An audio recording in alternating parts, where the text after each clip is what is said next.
बिहार के भागलपुर जिले में छठ महापर्व के पहले दिन नहाय खाए के दिन हुआ बड़ा हादसा। 3 बच्चे की डूबने से हुई मौत। घटना भागलपुर के पिपरैंती अनुमंडल के एकचारी थाना इलाके की है। घाट बनाने के दौरान गहरे पानी में चले जाने से तीनों युवक की डूबने से हो गई मौत। नालंदा जिले में भी 2 अलग अलग क्षेत्र में डूबने से किशोर समेत 2 लोगों की हुई मौत। घटना नूरसराय और हिलसा थाना इलाके की है।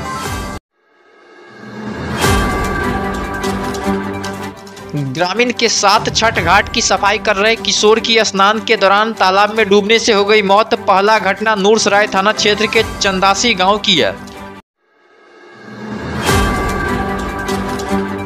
छठ पूजा के पहले दिन एक छठवर्ती महिला की बूढ़ी गंडक नदी में डूबने से हुई मौत। महिला नहाए खाए को लेकर नदी में स्नान करने गई थी, जिससे डूब जाने से उसकी मौत हो गई।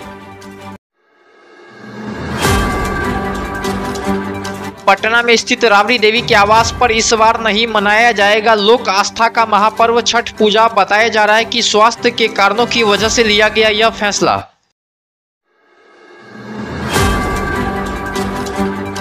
लालू यादव ने कहा वह उलार सूर्य मंदिर जा रहे हैं, वहीं छठ मनाएंगे। उनके साथ बेटी मीसा भारती, तेजस्वी यादव समेत परिवार के अन्य सदस्य भी रहेंगे मौजूद।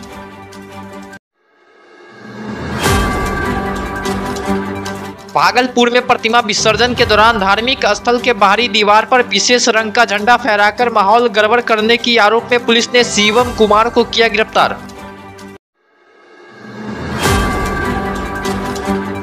प्रधानमंत्री नरेंद्र मोदी 13 नवंबर को दरभंगा एम्स का करेंगे शिलान्यास। दरभंगा एम्स के शिलान्यास के मौके पर मुख्यमंत्री नीतीश कुमार भी रहेंगे मौजूद। दरभंगा के सोबन में 187 एकड़ जमीन पर बनेगा राज्य का दूसरा एम्स।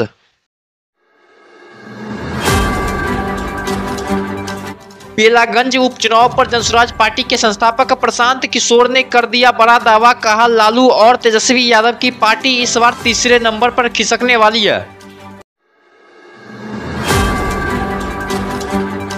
बेलागंज से 6 बार विधायक रहे सुरेंद्र यादव पर प्रशांत किशोर ने जमकर बोला हमला। कहा सुरेंद्र यादव के बेटे विश्वनाथ सिंह को बेलागंज की जनता इस बार धूल चटाने वाली है।